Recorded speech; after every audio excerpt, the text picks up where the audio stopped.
I remember days they used to laugh at me. Used to show them on my records talking casually. Used to say it was a passion on my path to be. Then they told me that I couldn't, so I had to be. Tell me what they really think about it now. Used to hate it, but I guarantee they're proud. Had to do it just to show them that I could, yeah. Now I finally think I took it where I should, yeah. Had a jokes on you and now you're on and laughing. I did a whole lot of winning. Look, it came from a passion. I see a whole lot of knowings. I could see now in public and that may think a lot of things. Man, at least think something, now you the judge. Hey, now tell me where you ended up. Yeah. Look, I bet it was a simple job. Yeah. Look, I went and took a different route. Yeah. Look, that's why my life is different now. Back in my feelings, look, when I wasn't so gifted and I was learning to do this, and all I heard were the critics, and I don't blame you for that shit. Look, I was way out the basis, but I just needed some talent so I could wait this to greatness. Oh yeah, you ain't ever think this, no, no, no. Stop me while I started, homie, whoa, whoa, whoa. Now this shit settled, it's go better and better, but I'll always remember, yeah, yeah. Welcome back to That One Podcast. It's your boy C-Roc and Kinz. We're here in Miami, rolling through some episodes with great guests, our friends down here in the 305. You see my shirt. I got this at the Dolphins game yesterday. I had to represent, even though I'm an Eagles fan. So please, hey, my friends, don't hate me right now. But we have Ross Mandell in the studio with us today. Ross, thanks for being here, man. Mikey C-Roc, thank you. Let's go, man. What'd you call it, Kinz? Kinz. You can call me. You Kinz. can call me Kinz. What's McKinsey up, formerly. baby? What is shaking? He likes the boots, and I'm happy that I wore these. What is shaking? This has been premeditated, folks. I had to have Kinz come in as co-host, and I set her up like cities ago just for Ross. She doesn't even know it. No, I'm this just is kidding. awesome. I'm just I love kidding. that. I Don't love believe your that, please. energy. I love your energy. What? Incredible. So, Knows yeah. my weakness. What? I love it. I know. More I'm smart. balance now. I study my guests. We you just know? loose. We're all loose. Yeah, I study right. my guests. So Stephanie, Ross, man, I'm sorry. So, man, I'm happy to have you here. You know, I shoot DMs to people all the time nowadays. It's like the thing, like you said, we were talking offline about phone calls, and I still use the phone. A lot of people don't. They're texting and DMing, but I use these DMs on Instagram to really connect with the right people that I want to be around and vibe with. And believe it or not, I'm younger than you, but I feel like I can help everybody with the stuff that I've known, right? Because I think that no matter where we are in life, we can always need some help from someone that knows something. 1,000%. Right? So I approach things from a servant attitude. And so I reached out to you, you answer, and then we got on the phone. You called me right away, and I'm like, holy shit, I usually have to set appointments with people. And we had a good conversation. We did. And then you came down here. So glad to have you here. This show here, That One, is all about what separates you from the crowd so you don't blend in, right? That's what we like to talk about here. I love it. And I know you have that in you. You have that one. You were that one, and you are that one now in this new life that you're living. Right? I will always be that one. Yeah. So I'll I know, just to comment on that, I want to say it's been very interesting. So I go public on the London Stock Exchange in June of 2002.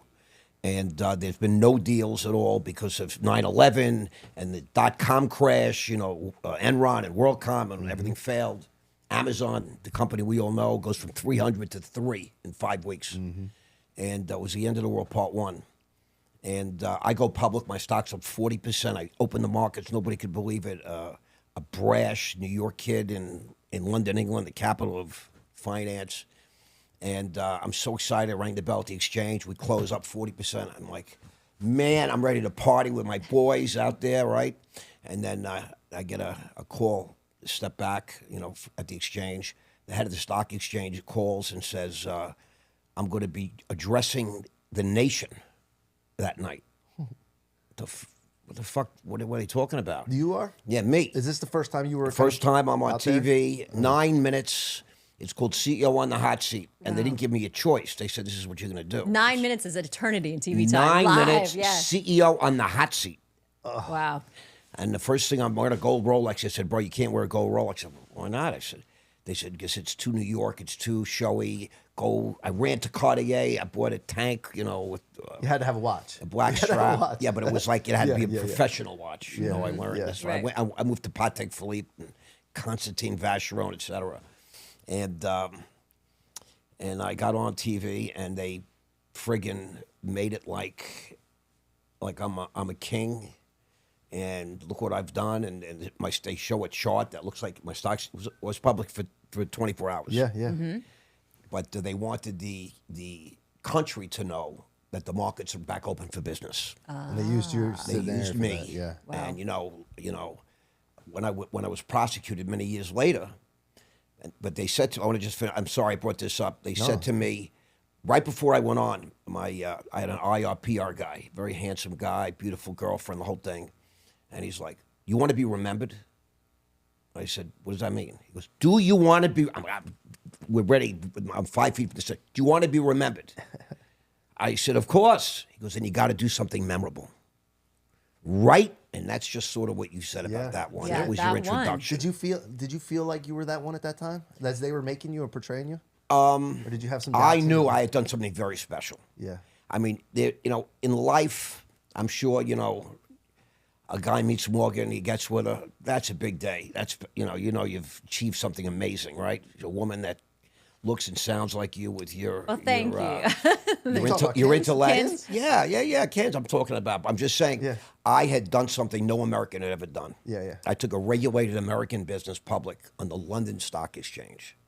And I also made like 40 million that day in one day. And yeah. But did you have that? You made 40 million, but was it secure or could it gone like that too?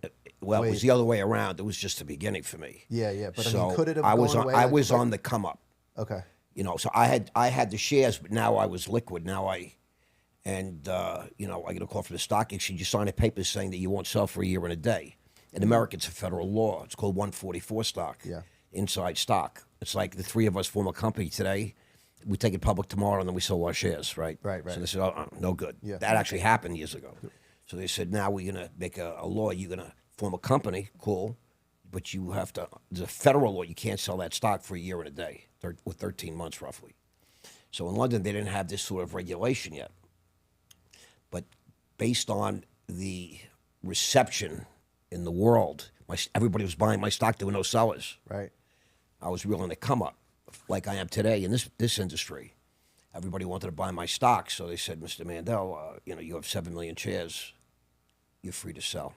Wow. And we need your stock. Like, there's too many buyers. They want to keep it what they call it's called a hot stock rule. They want to stabilize the market. Unlike what Jordy Belfort did in The Wolf of Wall Street, where he basically robbed people. This was real legitimate business. We had a young brokerage firm. That first year, we did 35 million in sales. Yeah, let's talk about your relationship with Jordy, as you call him. So what's the relationship there? Okay, there's no real relationship, but just so you understand. So back in 1986, 87, I was at a firm called D.H. Blair, all right, owned by a guy named J. Morton Davidovitz. Everyone knows him as Morty Davis. J. Morton Davidovitz is like number 30 on the Forbes billionaire list right now. He was a mentor of mine, Jordy's, and dozens of young men. And we had a boardroom at 44 Wall Street, red hot, member New York Stock Exchange. I mean, if you're not making the kids were making 50, 70,000 a month. I was making over 200 a month, 200,000 a month. I'll never forget, I ran into a friend of mine at a bar, beautiful young woman at the time. She says, so what do you do? I said, I'm a stockbroker. She goes, is that good business? I said, yeah, I made 200 last month. She goes, you mean last year? Really? True story. Awesome. Her name was Hope. Fantastic. And I said, no, last month. I made 223,000 or something like that. She goes, I don't believe you. Yeah. I don't believe you. You're a guy in a bar. She's a beautiful girl. Yeah, of course. sure. And so I actually had to go back to my house and show her my stubs. I love this. Not unlike the Jonah Hill, That scene. scene in the movie. Show me your W-2 and I'll quit my job right now, he said. And that was actually true. Yeah. But it happened. His name is Danny Porish, who just spent like 6 hours podcasting with me. We have all this tape. We've released just one of the episodes, really. And like Danny said, there's a little bit of truth in every scene in that movie. A little bit of truth. Yeah. So Jordy, there were different groups in this boardroom. Wait a minute. We're Yes. going to stop on the boardroom because I want to come back to that. But I have a buddy. I was in the mortgage business. Okay. And we were doing a lot of cash out refis. Money was flowing, right? Yep. And I have a buddy, and he got it from you guys. He would go to the bar, and he would take his W-2 with him to the bar all the time. That's very funny. And he would drop it in front of a girl that he Of wanted to talk to. course. And she'd say, sir, he dropped something. And it was his W-2. so funny. Now He that got would it make from me you guys. giggle. I would say, That's does so this wild. work for You you? said that. Yeah. I don't think women understand the true power that they have. Men are literally, and the most powerful, I know the most, listen, there's It's like a magnet. Back in 1996, March 14th, 1996, the Wall Street Journal did a big story on me. It's the biggest story ever done on a person at that time in the whole world. It was the biggest selling newspaper in the world, owned by the Dow Jones Corporation, and they printed a story on my life. Yep.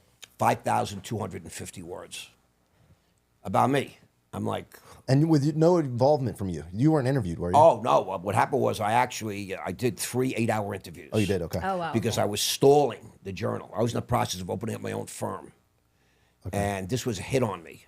That's a whole long story. Hit piece. We'd take a whole day to do it. A hit piece. They were trying to hurt me, and instead they made me like the most notorious stockbroker in the world at that time. But back in the 80s, I was killing it. It was before I got sober, before I got clean. I went to rehab in 1990. So a guy named Michael Falk, who is a billionaire today, has an island in Palm Beach, heliport on his house. He's worth, I don't know, $1 billion plus. And Michael had hired a bunch of young men to come in, and it was a way in those days to come into the business, very different than today. Yeah. And a young guy named Jordy Belfort came into the business. He was unlicensed. So he would have to dial the phone, get 300 dials a day, get 10 leads. Yep. And in exchange, we would bring in teachers that taught the classes so they could get registered. So was Boiler Room based on all that too? The movie No, Boiler Room? A Boiler Room is the name of the shop in Boiler Room was called J.T. Marlin. Yeah, yeah. And that was named after a guy I know named John Moran. So this is the same concept though, the way that movie was. Like they would have the cold calling. Yeah. and all that That's kind of stuff. it's still to this day. That's how you telemarket. Yeah, I yeah. revealed that in this story at the Wall Street Journal for the first time in history. Mm-hmm. It's called the Lehman method. You dial 300 times a day, statistically, mathematically, factually, over time. If you use these numbers, you dial 300 times, you'll get 100 people to answer the phone. This is back in the day. Now I can't say for today, so that might be a little different. So 100 people out of 300 would answer the phone, and 90 people of that 100 would tell you to fuck off, hang up, don't ever call me again, I hate you, don't bother me, who are you? Yeah. But out of those, statistically, 10 out of 300 a day would become qualified leads, somebody that would actually exchange information with you and say, all right, send me your introductory package.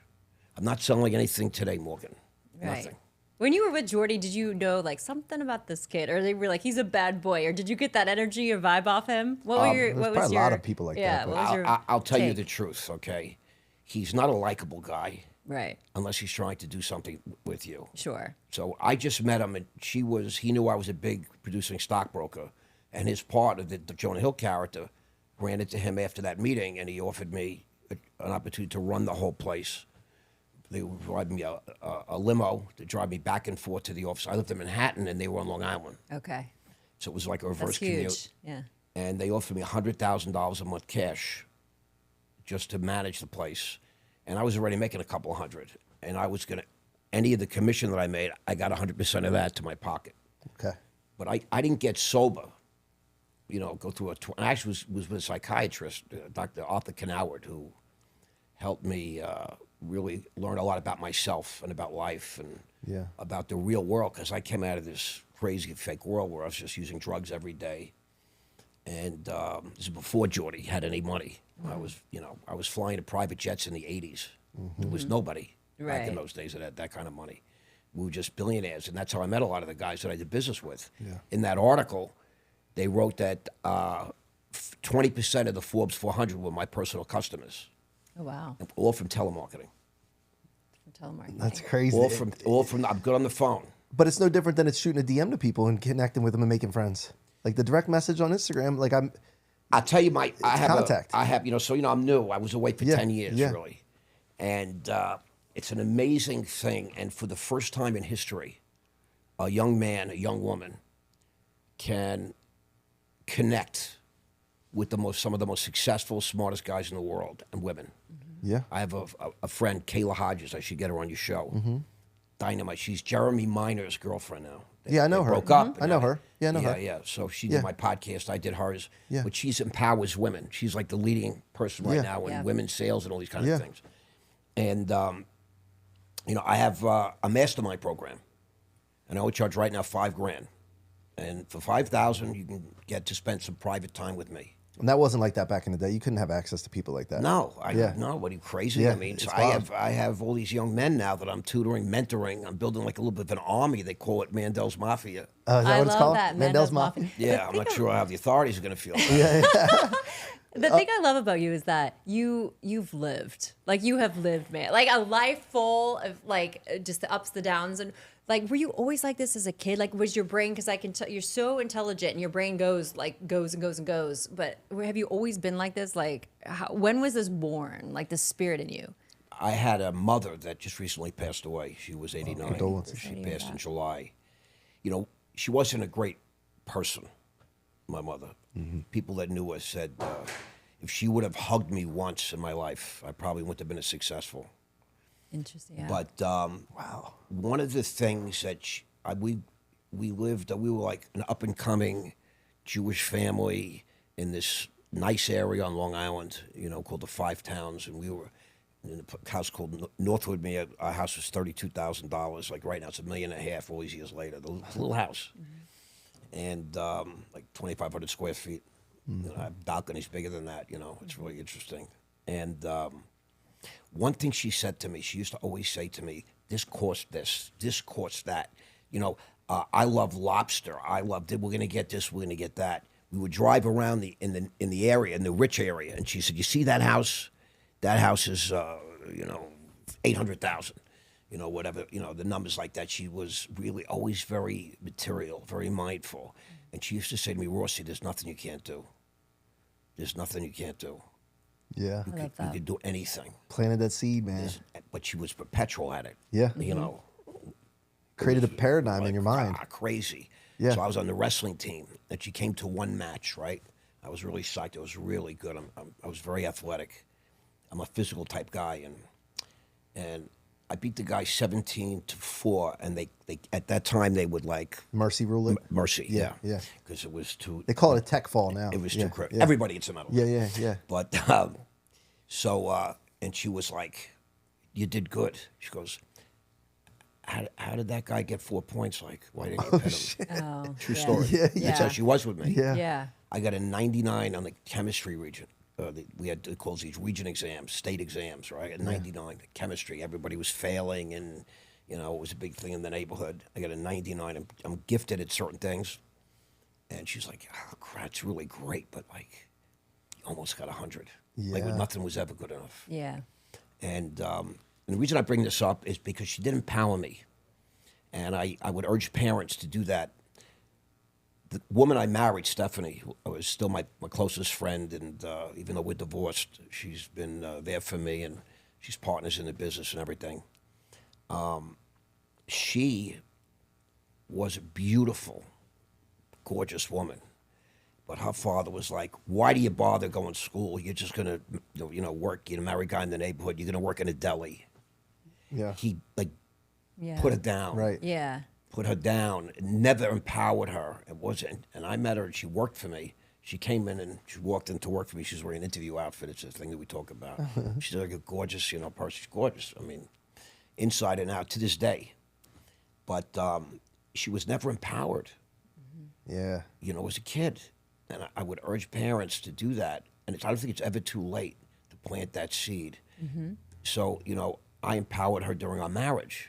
And now today she has her own business, successful business, and she's, a partner in my business and driving me crazy. You should do. That's so important, though. Yeah. She's gonna see that. She's go, "Were you coming on tomorrow?" I mean, So- did you take her out? So, Kinsey. McKinsey. Oh, McKinsey. Not Morgan. But you Kinsey, that can be my McKinsey. pet Sorry. name. It's No, okay. no, it's fine. It's fine. It's the boots that got I me. know, I know. It's the boots that got me. He's razzled. And it's like Roth, Yes, like McKinsey a Roth. R-O-T-H. Yes. I thought your name was Roth. Wild name, I'm just right? A kidding. lot of people, all the Chinese people call me Roth.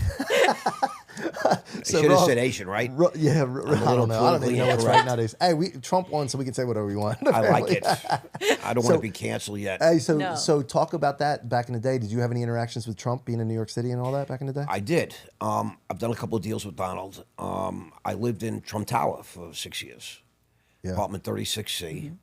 I lived in the new building. It was the only building where Donald actually had his own money in it. Oh, okay. He's very smart. He bought a lot across the street from the United Nations, and he built a 90-story building. I mean, you know, Derek Jeter, the captain of the Yankees, he was in the penthouse. Yeah. Bill Gates actually owned a secret penthouse above him, would only come once a year. Holy shit. Bill Gates. So it was right after 9/11. I was doing deals. I told you I went public right after 9/11, and I was doing a lot of other deals. You asked me, you know, I was rolling, you know, but that was an accomplishment. That was an achievement. Still, nobody's done that, and I'm still in touch now with people from the stock exchange over there that want me to come back. Just so you know. I'm saying that live. On, Yes. on So, but camera. your interactions with Trump, like, what was it like? So Donald, so my lawyer calls me up and says, "I know you're looking to buy an apartment." My wife at the time, we were trying to have a baby, fertility stuff going around with these, you know, Yeah. Sure. fancy doctors, and we had rented some beautiful places. I already owned. I bought her a house on the ocean for a wedding present. She didn't want to go on a honeymoon, so I bought her a beautiful. She wanted a house with 4 dogs, with that little Chihuahua, Yeah. little JJ Mandel. Yeah.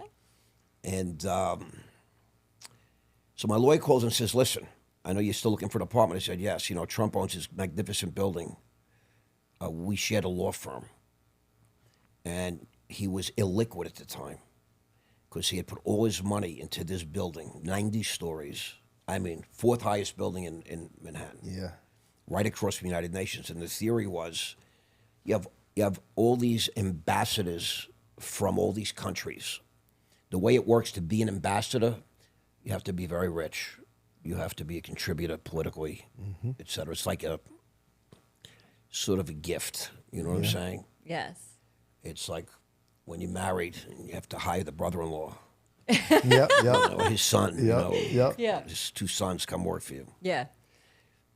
So he figured that these ambassadors from all the countries around the world, this is the United Nations, they're not going to live in the second best building in the neighborhood. Yeah. No. Right. You know what I mean? So this is the first building because Trump is a management organization. They actually manage buildings. He raises money all over the world and very rarely puts his own money in. You know, as part of the deal, he usually gets a block of apartments or Yep. a couple of floors like that. In this building, he put all his own money in. And then 9/11 comes. People were walking away from $10 million down payments. So I had some money sitting there in escrow, and he goes, "I know Donald's tight." He goes, "Go over there, see if you like something." So I go over there. They show us some apartments. Not loving it.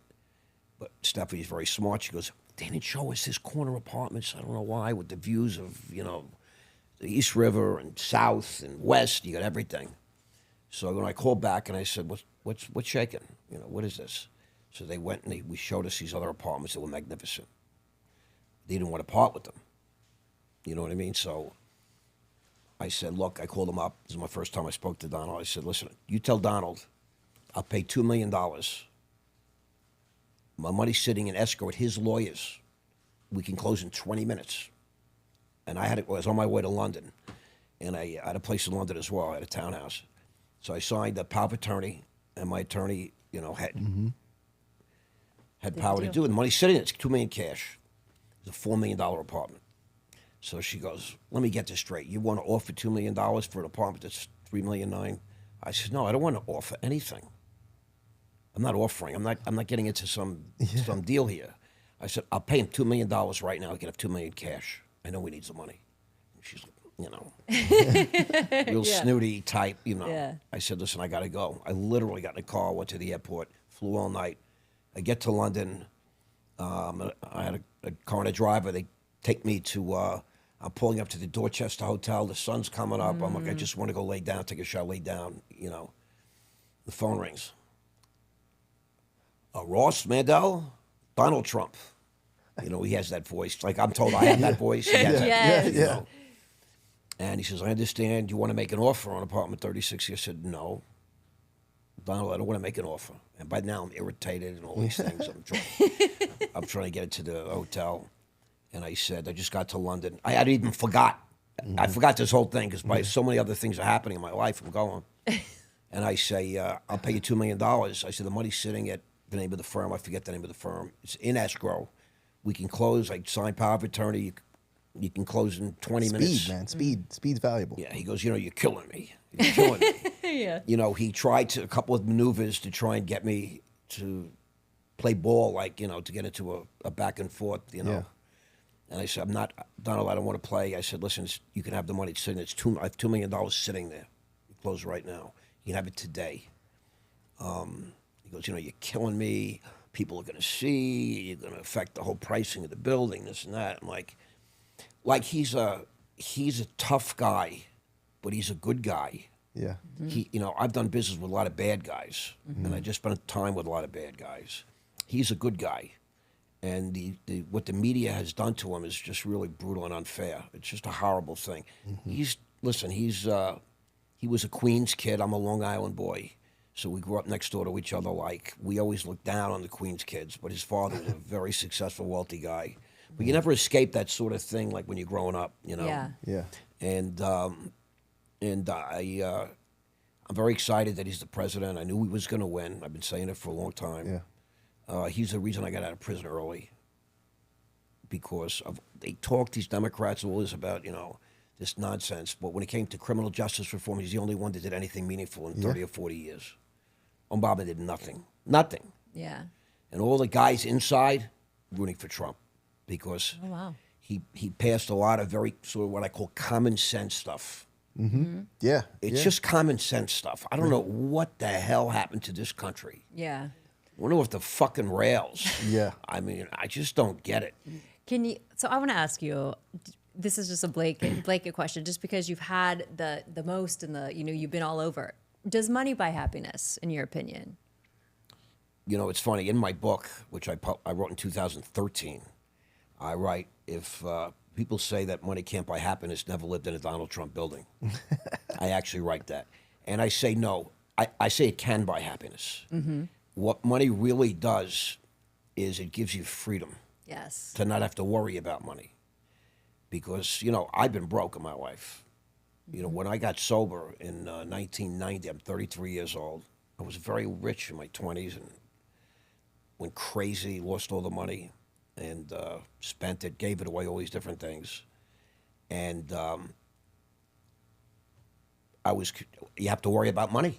If you don't have money, that's all you think about. How am I going to pay the rent? How am I going to pay the bills? How am I going to take a cab or I'm going to take a bus? I mean, it's like almost pathetic. Right. And, you know, I was in prison where, you know, you're not allowed to have money. If you have money, that you get hit with an escape charge. Yeah. So everybody sneaks, you know. But, you know, you have people Cash App and Venmo and all these different things that I now became familiar with because if you want things, you know. Yeah. But it's a dichotomy in a way because it can free you up, but it also frees you to go down some roads that you shouldn't be going down. Listen, right? it just gives you more choices. And then, so when those you have bad no choices money, are still there. When you have no money, you have very few choices. You got to go get money. Yeah. You got to earn money. You got to get money. You got to figure out like that. Now, for me, you know, I was trained as a money getter since I'm 23 years old. That's really all I know. And what advice would you give to people that don't have that relationship you do with money? They don't attract that abundance and they're really struggling. Like, I just can't, I get it, it goes. What would you tell them to do? I'm going to tell you because it's a great thing. For the first time in history, you can reach me. Yeah. Yeah, there you go. It's Yeah. true. It's true. You can And your reach question- guys like me. Yeah. Okay, that are online. And, you know, I used to call them on the telephone. And, you know, in the beginning of telemarketing, people used to actually answer the phone. And you would tell them, you like this store, you like this investment, this stock, and they would be like, Pique their really? interest, right? It grabs them. Really Yeah. like it? And then they learned quickly after they got burned a few times and they discovered this, that, and there's no such thing as easy money. You know, it's you have access today, and you like I'm selling a course called the Wealth Formula, Okay, because all my life people would come up to me and say, Mr. Mandel, I'd be at a wedding, I'd be at a funeral, I'd be at a bar mitzvah, I'd be at a You're the confirmation. money guy. Well, You're the they'd see guy.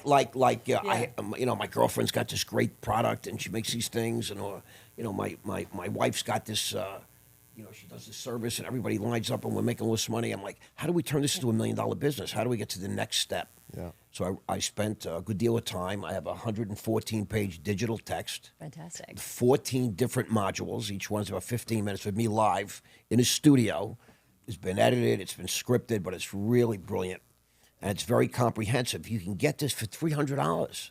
Yeah. I mean, it's like a $200,000 MBA. I would challenge any university, including Wharton, including Stanford, including MIT, to produce a better curriculum than I produce that's available right now online. For $5,000, you can get me for 10 hours. I mean, before we forget, where do people go if they're interested in that? RossMandell.com. Okay, It's just go to that two website. S's, two L's, Yeah, because I and wanna make sure we with get that links in on there. every single one of my social media platforms. I have it complete. And I mean, the other day I get a request. I have some people that are managing all this, and from a guy. The average mastermind has been 28 to 32 men. A couple of women have inquired, and a couple of women have bought the program. But they're young men. They're generally married. They have 1 to 3 kids, and they have a good business where they're making some money, and they want to know how to do better. So my first guy calls up. He's making $10,000 a month, and after the 4th session of me, I have to understand your business before I can really help you. He's doing $10,000 a week. Fantastic. And I just spoke to him recently, and he had his first $80,000 a month. Oh, that's gotta feel so good. What's the one thing though for him particularly? Because every business is a little different. There's always some principles. Correct. But what's the one thing that pushed him over the edge? For me, I've seen so much, and I've been involved in so many businesses. All my life, all I did was get money. At one point, I raised over $900 million and bought about 12 companies, and then put some together and did all these different things. And when you're stockbroking, and you have to become like sort of a mini expert on whatever it is you're pitching. So I learned so many different businesses, and then I just lived this life that was all about money, companies. It was like a fast life, a very material type life. And, I have this like macro view. Right. I understand the big picture. I understand where you could go with this thing.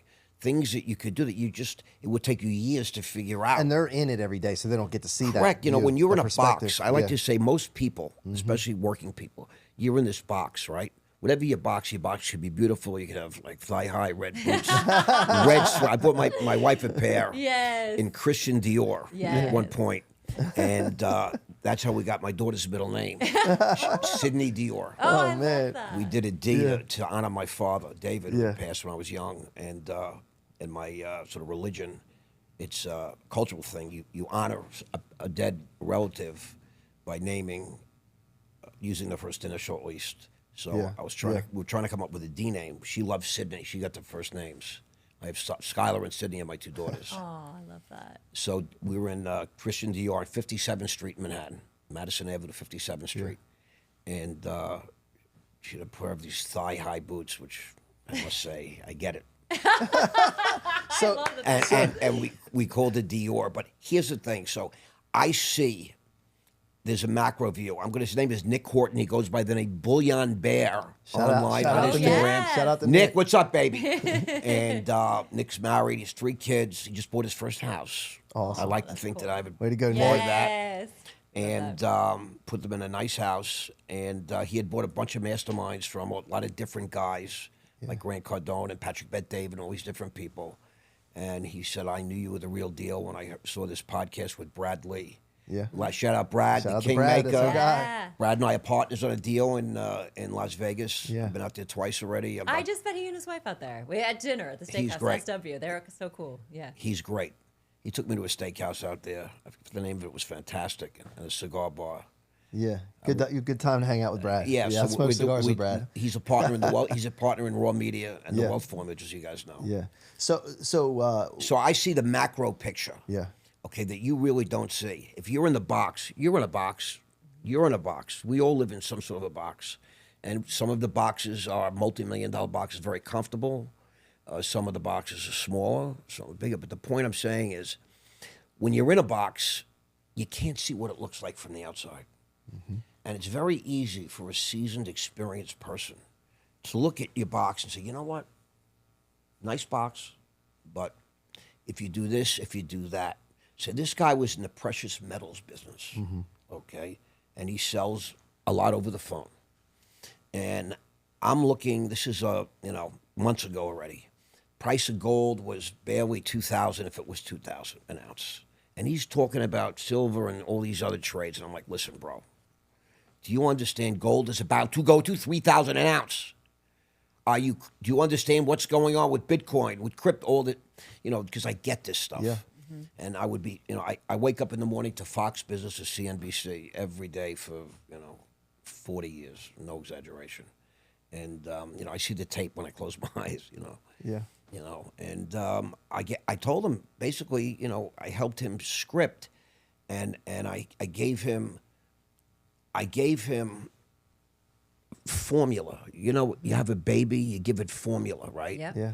And if you have a good baby and you talk good to the baby and you encourage the baby, you give the baby good stuff, the baby can be good. So this is a man that needed somebody to essentially give him. He was receptive. He paid this guy $10,000, this guy $7,500, pays me $5,000. He wanted more, Yeah. right? He saw me on TV on American Greed. He saw my episode. Yeah. And the whole firm stopped what they were doing. This is years ago. I was in prison in 2016. He's watching that episode. He goes, boy. And then he stumbled upon me online, like we met. Yeah. Yeah. And he jumped. I wasn't even offering. Nelson comes in and says, we got a mastermind request. I said, what's a mastermind? There you go. I didn't even know any of these You got to different listen to the things. market. Listen I to the didn't know all market. these different Now you get the things. market talking to you. Hey, start this And mastermind. I said, you know what? One thing that I did on the street, I was a guy that was paid by firms to address the sales force. So, I'm getting paid $100,000 to speak for 90 minutes to guys that make already $1 million a year. That make $500,000 a year. That make $2 million a year. That won, a Nobel Prize or the Lasker Award, which is the Nobel Prize for Chemistry. I used to get paid to speak in front of 1,000 people, 1,400 people. Yeah. And I'm like, how do I motivate these people? How do I motivate, a guy that's already making, $200,000 a month? But, so I was tasked with that, and I just did it. You know what you say to them? Tell me. How do you possibly live on that? And they're like, How do you? Because they're all high and mighty, Right. Well, I used to say, what the fuck am I supposed to say to you guys? Yeah. You're all rich. Can we talk about your time behind, your time away, that you, as you 100%. call it? What can you tell? What you can tell us, or divulge? Was it what you thought it was going to be? Did you fear for your life all the time? Did you become, have camaraderie? And inside? the emotional part of it too, like Yeah. being high up here, and then like the emotional side of it too. You think? Yeah, talk about that, man. Okay. So, I had a lot of fear early on that I could get indicted and all these different things. Because the FBI raided my office in 2006, called the press, every single media outlet in New York, which is the world, the media capital, was in the lobby. And they raided my place. 40. I thought I was being punked. Remember the Ashton? Yeah. Of course, The Ashton sure. Kutcher show? Yeah, Yeah. this is a joke. I thought I was being punked. He's gonna A jump bunch out of of the guys van. showed up Yeah. in these fake FBI, jackets, these windbreakers. They cost like $3 in Chinatown, and Jeez. but it was real. And they throw me up against the wall in my office, the big corner office, etc., sort of like that, but times two. And he goes, "You tell us where the guns and the drugs are. Go easier on you." Now, at the time, I was doing a lot of MMA fighting and training. I was like 220. I was really fit. And I was like, what the fuck are you talking about? Like, get the fuck away from me. Didn't go over very well. No. With Special Agent Kurt Dangler, who now works at Goldman Sachs. Saw him on LinkedIn. With shaking Kurt. I called him a lying scumbag. Don't get me in trouble now, Ross. At my sentencing. He lied and got caught, but the judges don't care. It was all set up. But So I had a lot of fear about it, right? And what I've learned in life in general is the anxiety in our heads is always worse than the actual reality. That's a gem right there. It's true. Yeah. But are you going to say, but it was worse when you got No, there?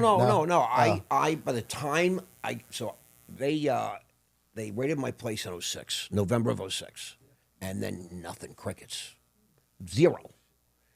But it's very hard to do business when people think you could be closed. Sure. We're Yeah, doing of millions of course. dollars of trades, and Yeah. guys are like, you know what? How do I know I'm going to get you my money? Yeah. People they made business very hard, but I'm good at it. And I still managed to raise millions and millions of dollars and stay in business. But it just got to be so tough that some of the institutions and the very wealthy guys came to me and said, listen, and they did it very respectfully, because I wouldn't respond well to threats and this kind of stuff. They said, listen, it's you're so high profile at this point. You're hot. No one knows what's going to be. You've done an amazing job. We'll pay you. Just go take time off. Go to the beach. We'll make a deal for your stock. We'll pay. A lot of nice, sexy talk. It's a lot of bullshit. I ended up going through a very big process, and I gave them a number, and they said nope. They didn't push back. They gave me the number, big number, and but right before, and it was months of due diligence, and we made the deal. The Dow was 14,000, and this was in 07. Yeah, 08, going into 08. You imagine, right? And the market, I signed the papers. The market is coming down every day. It's coming down every day. Coming down every day. And my wife's going, "You're so smart. You're so smart. You sold. We got all this money at this big, at this level." And I'm sitting. I had a bad feeling, watching the market come down like that. And, it's like they ended up blaming it on me, believe it or not. And finally, the March of 08, I get a call and they say, I'm actually on a trip with a guy. I do I like to go to some events around the country here and there from time to time. I'll never forget, I was with this guy, Ed. Phone rings to my lawyer. He says, listen, I have the U.S. attorney on the other line. Your buyers of the firm went to the Justice Department and asked if it was safe to buy Sky Capital. Because if you're about to get indicted or they're about to indict the firm, they don't want to do it. It was a public company, it was Yeah, sure. tens of millions of dollars and all that. And they said, the government has three questions for you. If you can answer these questions satisfactorily, they'll let the deal go through. It's over. I said, okay. I'm like, Yeah. wow, this came out of nowhere, Yeah. unexpected. I'm about to get all this money. So I finally, came to peace with it. And I went into the MMA business. I bought a league and all these different things. I would have been one of the, next to the UFC, I would have been the biggest guy. So the first question they asked me is, they have it on tape, and it's confirmed, where you said you had a relationship with Goldman Sachs, and that, you have explored deals with them. Is that true? I said, 100%. I said, he goes, is there any evidence of that? I said, bro, I got a Goldman Sachs file on my email. Hold on. Like, on my phone, I'm bad with technology, but this is like, come on. Mm-hmm. Goldman Sachs, go into my email, I forward, like Goldman Sachs. It's like 20 pages of contracts and, deals, and I got all their phone. I'm sending phone numbers, all this and that. He goes, puts me on hold. 5 minutes later, he comes back and goes, very good. Okay. He goes, but that was unbelievable. I literally have 20 pages of contracts, signed deals. I mean, who would think? 3 stupid questions. So he comes back on the phone. He says, I've always treated you like a man. I don't pussyfoot around with you. I just want to tell you, you could sleep tonight. It's over. March 31st of 08, I get a wire, hits my account. By any standard, it's right. It's a big number. A lot of boots. We could have had a lot of boots. A lot of boots. That's what I think of. Yes, exactly. Could have bought the boot company. Yeah. And still had plenty Girl of change. math. He's doing girl math. I love it. Yeah. And And I was flying. I then planned a trip to Israel. My brother lives in Israel. My mother had some properties there. I bought them years ago when I went public. And I took like 15, 18 people to Israel. I rented like Madonna's bus when she was there. 5-star hotels everywhere. A couple $100,000 because I was thick. I'm now in the MMA business. Yep. With $40 million in the bank from the MMA company, and that's other money. It's separate from. And I can't believe it. This is it. It's over. I made my exit. I got paid nice. The market now is fucking in the shitter. You understand what happened in 08, 09? Too big to fail. Everybody fails. You're You're in the mortgage business, I made right? it Too through big to somehow. fail. That's, Yeah. but you know, it's my fault. Yeah, you got yeah. problems in the mortgage Yeah. business. That's what the government said. Yeah. Mr. Mandel's fault. And so, but I kept watching the market go down, and I just had a bad feeling. I have to be honest. I had a very bad. Everybody was, Yeah. people looking at me like a certain way, and I was like, I'm very uncomfortable. Yeah. And the new buyers put $10 million. It had money. They put $10 million fresh money. They took over, and by the middle of 09, January of 09, February of 09, beginning of 09, shut down the firm. I don't hear anything. I get a call July 2nd, 09, from the same lawyer who said it's over. You're not going to be indicted. It's over. My daughter's in a play. She's in a drama club thing. She's a kid. And I see his calling me, and I say, this guy is calling me. He owes me like $100,000. I said, I don't care. Yeah. I just don't care. Leave it there. It's whatever. I'm saying if he's calling me, it's not good. Yeah. And I just had a bad feeling.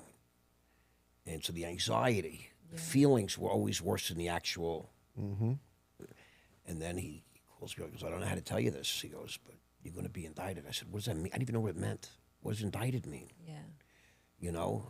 I said, are they waiting for me in my house? He says, no. He says, they're going to allow you to fly in next week because you've always been cooperative and, you've been a gentleman, and you have to give them all the flight information. And I had an apartment in Manhattan. He said, I'm going to pick you up at your apartment Wednesday morning. I'm going to go to FBI headquarters, and you're going to be processed. You'll be fingerprinted. I said, what the fuck, Jeffrey? Right. What the fuck? Yeah. You told me it's over. Yeah. He goes, I did. He goes, this is all I know. He goes, they won't tell me anything. He goes, in fact, you're probably going to have to get another lawyer. I said, what the fuck? What does that mean? He goes, I'm going to see you through the whole, and the arraignment and all that, the arrest. He says, but probably they're going to freeze all your money. And, you're going to be toast. I said, fucking what? And that was all bullshit, by the way. Yeah. The lawyers caused me more stress than the government ever did, so you know. Yeah. And if I had a better lawyer, everything would have went away very quickly. I didn't know. My lawyer was secretly representing his partner, who was part of my case, who they had on tape, but I didn't know any of these things. Now I'm living in fear and anxiety. Yeah, sure. And I will tell you, the fear and anxiety, this is in 09. I don't go to prison till 2014. Oh, man. So FBI raised my place in 06. This is 2024, and I'm finishing up probation soon. So this is 18 years later. That's And insane. how crazy.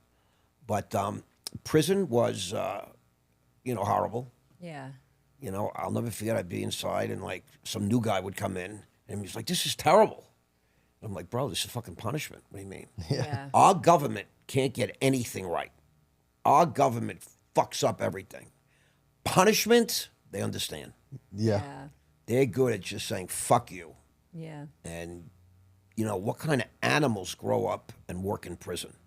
Yeah. So, like, you're a young man, right? Yeah. Growing up, did you ever say, wow, I can't wait, I'm going to grow up and I'm going to work in a prison? No. I always wonder how they got to feel like they're going to prison every day. They are. Yeah. But they get to go home. Do you have to establish yourself there as like, like a top, like hard ass? I mean, so nobody messes 1,000%. with you. How do you do that? 1,000%. Yeah.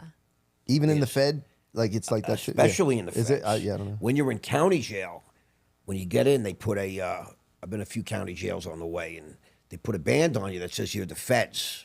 It's federal. And they're supposed to segregate you, but it takes them a minute to figure it out. Jails are like really not. It's not like the Ritz. It's not like the Four Seasons. Yeah. Yeah. It's really very unlike that. Yeah. It's not even like the Motel 6. Not that I've been to one, but Yeah. so, when you have a band and you're in county jail, even the tough guys say, "Oh, he's with feds." Like they don't want to fuck with you. Like they figure you're a gangster or someone big. What was going through your mind at the time as far as when you were getting out? Like, were you thinking about like this is going to be a freaking phenomenal comeback? Like, did you like? No, Were you let me playing tell that you track? let me tell you how I am. I'm a big believer in embracing the day. I don't live in the past. I don't live in the future. It's fantasy. That's great advice. Yeah. That's how I live. And most people waste so much time and energy, regretting the past and fear of the future. It's unknown to me. Today I was coming to see Mikey C-Roc. Yes. Really Your new excited girl, to meet Mackenzie. Mackenzie. With her boots. trying to understand what was going on. I was excited. 3 lanes were closed on 95 coming down. Yeah. And you still got here You early. still got here Yeah, early. well, I always leave time. yeah, I left myself a couple of hours, but it was like crazy. And if I didn't, I'd be late. Yeah. Have you always had this perspective on life, or is that something you learned inside that you took out? I sort of naturally had it. I'm an addict, an alcoholic, and every day is like work. If you're in that, you have to score your drugs, alcohol. What are you going to do? This and that. But when you get clean, I really just like I embrace the stock markets and I embracing business that we're in, podcasting, etc., being an influencer. I very much embrace sobriety. Just like when I was in prison, I established myself very quickly. They called me the OG. Yeah. And then when American Greed came out, I became Yeah. like The Godfather. prison royalty. The Godfather. A lot of people called me the Yeah. Godfather. Yeah, I wrote The yeah. Godfather. My book was called Rock Solid. I didn't release it until just now, but I had the publishers ship in like a dozen books. They were going in 10 minutes. Everybody steals them. Jeez. I had a sign, so then I ordered another 50. They were going in 10 minutes, like that. 100. Even in prison, he's the king. Like, look at this. Yeah. I have to say that I did meet some really incredible people while I was in prison. There's there's really some really incredible men.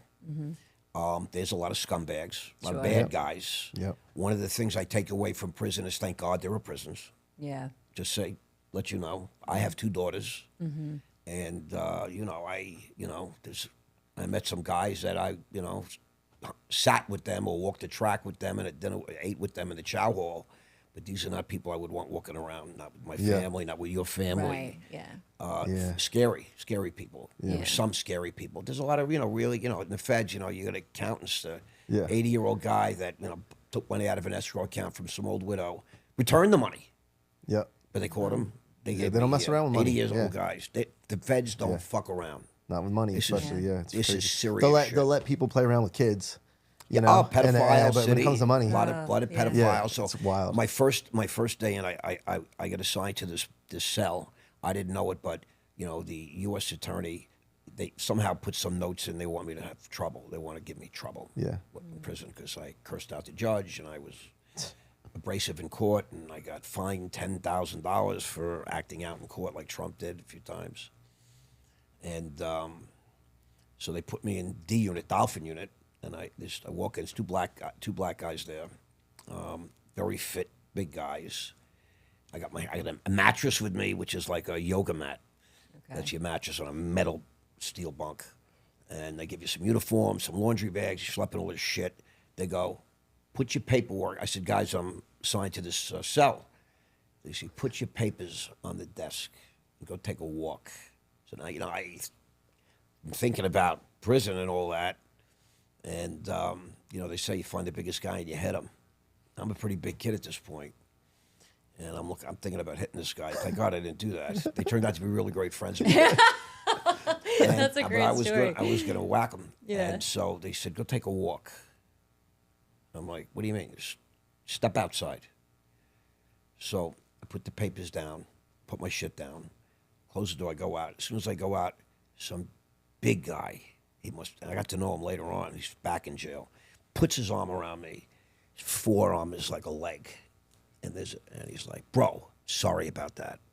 We don't mix race here. You'll be here maybe a few hours, maybe a night. We're getting you out.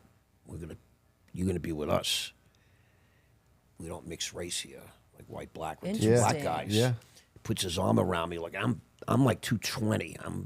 I've been fighting. I'm big, I'm juiced up, and it's like a thigh. I'm like, right, and there's a giant SWAT sticker. Oh wow. Oh shit. I'm a Jewish guy, Yeah. Yeah. and I'm looking at this as going to be my. I say, you know what? That's crazy. It's really nice to meet you, bro. Yeah.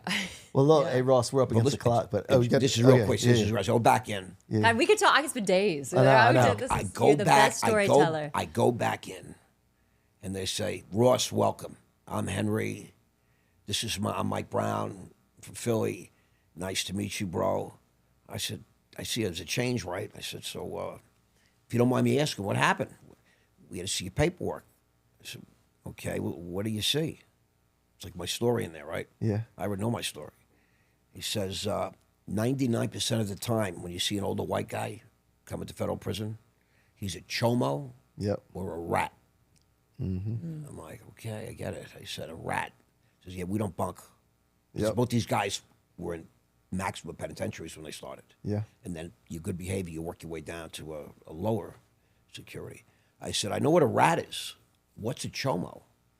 Child molester. Yeah. Oh, no. Yeah. They don't do very well, you know. Yeah, and that's most what it is. It's rats and chomos. Yeah. They're white guy, Yeah. older white guys. But I was, you know, and then they said, listen, you stole 140 million without a gun. You got to show us. Show us your ways. You Yeah, got to exactly. teach us. I had a gun in like $3,000 and I got 20 years. Jeez. Incredible story. And I mean, you still have so much life ahead of you. What's ahead? Like, what else do you want to like experience in this life? I love meeting new people. I love it. You know, look how we just met. Mike Yeah, it's awesome. reached out to me and I checked him out and so he's real. Brad says you're real and he says, what's up? Yeah. And Shout out to Brad. what a treat. I got Thank you. got Thank you. Mackenzie from Indianapolis yet. Yeah. I love that. What you want to do Kinz quickies real quick? Because Oh yeah, got can we another do show. these real quick? Okay. So Do she's whatever. gonna fire some. I'm just gonna anything ask you she a She wants. can right? do whatever she wants, and I promise Kinz you it would be quick. quickies. All right. Okay. That's what he said. No, we don't. I call it Blonde After Dark. Blonde After I'm Dark. a fan. Thank you. Thank mean, you you very two much. you're really great. Thank you very much. Okay, here we go. I'm gonna ask you, when is the last time that you regretted something that you said? A few minutes ago. When is the last time you ate so much you needed stretchy pants? Yesterday, Yes. Where'd you go? What'd you have? I went crazy. Where? What kind of food I do you ate, like? I ate donuts and Oh, okay. I went crazy. You Yeah. live it up. You gotta have those days though. You gotta I have some went fun. crazy, and I was going to wear black pants, but you know what? No. They weren't stretchy. I needed stretchy. When is the last time you checked off something from your goals or your dreams? That you checked that off. You're like, I did that. The last time. When's the last time? Yesterday. What was it? I'm building a company again. All right. And we're leveling up. Fantastic. Yeah, it's really exciting. So it's happening. I love that. Raw media. When is the last time you sang a song at the top of your lungs? What kind of music you like? I have a very eclectic taste. Okay. I like everything. I was at a party on Friday night. I was invited to this party, Forever Young, anti-aging. Oh, cool. Yeah, and I had no idea. Some Brazilian girls that I met with a friend were out, invited me. We pull up, there's like complimentary valet parking, there's trucks with liquor and food. Some very famous DJs and rappers were there. There must have been 1,000 people, Boca Raton, Oh, cool. at the mall. And they had this whole like floor, indoor, outdoor, fireworks, people with flame fire, playing with flames, and they played the best. They were playing this disco music and just great stuff, and it was like I couldn't believe how exciting. That's And it cool. turns out the main guy that owns the company, Carlton, what's shaking, baby? Carlton, Washington. Yeah. Shout out to Carl. I love He that. owns 21 stores in 17 states, and he has 61 franchises. He'll be Wow. 3 in Atlanta next. That's incredible. And he's a big Ross Mandel fan. Oh, yes. Let's go. Let's And go. you Who know, isn't? and Who I isn't? called him this morning just to say hey. Oh, my God. As are we big fans. And lastly here, when is the last time you thought this is what life is all about?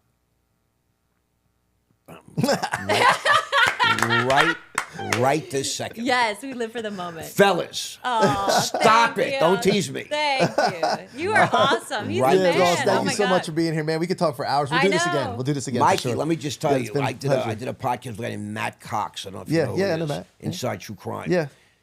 I said, we got an hour, 40 minutes. What are we looking at? He goes, no, you just keep talking. Yeah. 5 hours and 13 minutes later. And that's in Yeah. Tampa? Was that in Tampa? Yeah. Yeah. I drove to Tampa. Yeah. And, I'll be there going tomorrow. Yeah. 5 hours, 13 minutes. It's online. 41. We're Check that out. gonna have a series here. We're gonna have episodes Yeah. instead of like a movie. So Ross, thank you so much for being here, Anytime, man. Mikey. I appreciate Thank you you. so much.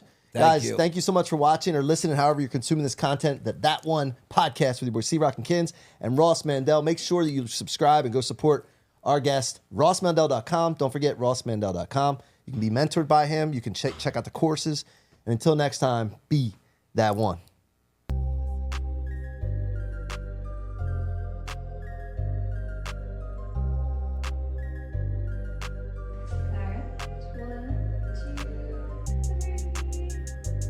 Okay, Mackenzie, pop that on that glass. Yes. There it is.